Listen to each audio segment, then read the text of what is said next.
Shalom bien-aimés frères et sœurs, bienvenue à mon pain spirituel. Aujourd'hui, je veux échanger sur un thème très important, très important d'ailleurs.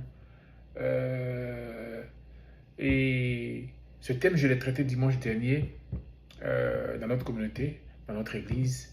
Le Seigneur m'a fait le privilège de parler à son nom, de prêcher dans notre église. Et le thème que j'ai développé, c'était euh, la repentance et la nouvelle naissance. Et aujourd'hui, je vais vous parler à mon pain spirituel de la repentance. Bien aimé, la repentance, c'est incontournable. C'est incontournable. Et pour vous dire que c'est incontournable, vous voyez Jean-Baptiste, Jean-Baptiste que Dieu a envoyé pour annoncer l'arrivée de Jésus. Dans le Nouveau Testament, bien sûr, parce que Jésus avait déjà été annoncé dans l'Ancien Testament. Mais dans le Nouveau Testament, c'est Jean-Baptiste qui avait été envoyé au devant de Jésus pour annoncer son arrivée. Et ce Jean-Baptiste, sa prédication était centrée, basée sur la repentance. Et d'ailleurs, le baptême que Jean-Baptiste faisait s'appelait le baptême de la repentance. Jean-Baptiste prêchait. Jean-Baptiste prêchait dans Matthieu chapitre 3, verset 2, il disait « Repentez-vous, car le royaume des cieux est proche. » Ça, c'est celui-là qui annonçait l'arrivée de Jésus. Écoute sa prédication. Écoute ce verset. « Repentez-vous, car le royaume des cieux est proche. » C'est pour vous dire que la repentance, ce n'est pas de la blague.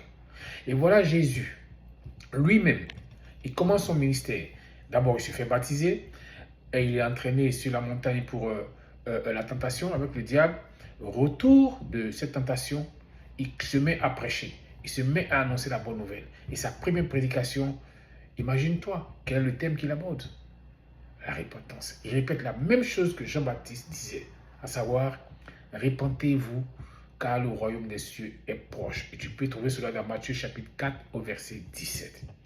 Bien aimé, la repentance, c'est incontournable. La repentance, c'est une situation inévitable.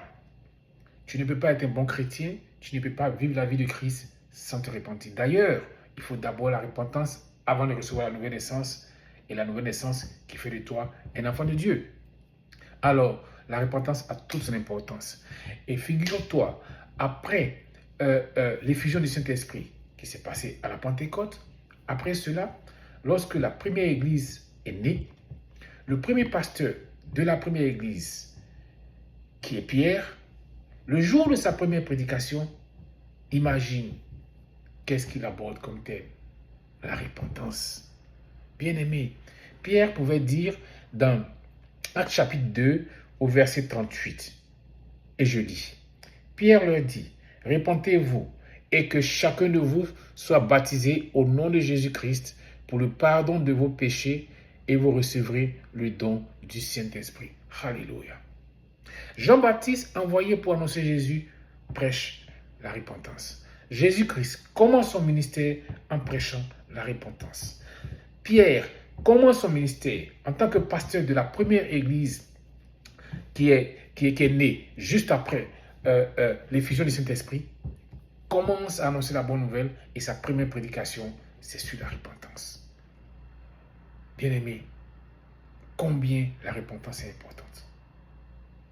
Combien la repentance est une situation inévitable, incontournable pour un chrétien. Pour devenir chrétien, j'allais dire. Alors, bien-aimé, et ça ne s'arrête pas là. On ne peut pas parler des disciples de Jésus, on ne peut pas parler du Nouveau Testament sans parler de Paul. Celui-là même qui a écrit pratiquement le tiers du Nouveau Testament. Paul prêchait également la repentance. Bien-aimé, la repentance est incontournable. Alors, je vais t'appeler ce matin, sinon ce soir pour certains, à te repentir. Oui, bien-aimé, il n'est pas trop tard. La Bible dit que Jésus ne tarde pas à venir comme le pensent certains, Mais il le fait parce qu'il ne veut pas que quelqu'un périsse.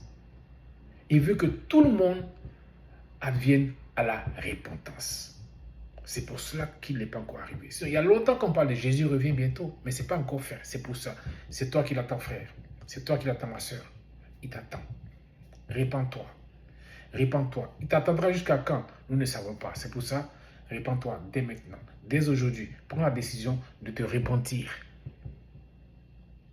et de vivre l'expérience de la nouvelle naissance pour devenir un enfant de Dieu. Alléluia. Bien-aimé, c'est pour ça que je t'invite demain à aller dans ton église, dans ta communauté. La Bible dit d'ailleurs, n'abandonnez pas vos assemblées, comme c'est la coutume de certains. Bien-aimé, c'est dimanche, va à ton église, va à ton assemblée, adore ton Seigneur, prie ton Dieu, lis ta Bible. Celui qui n'a pas une église, ou alors qui n'a pas d'église à côté de lui, sur Internet, tu peux avoir des cultes. Il y a beaucoup de pasteurs, de très bons pasteurs. C'est vrai, s'il y a des bons, c'est qu'il y a des mauvais. Mais il y a des bons pasteurs. Celui qui veut, par exemple, suivre son culte avec nous, mon église s'appelle Epebomi. C'est E-P-B-O-M-I,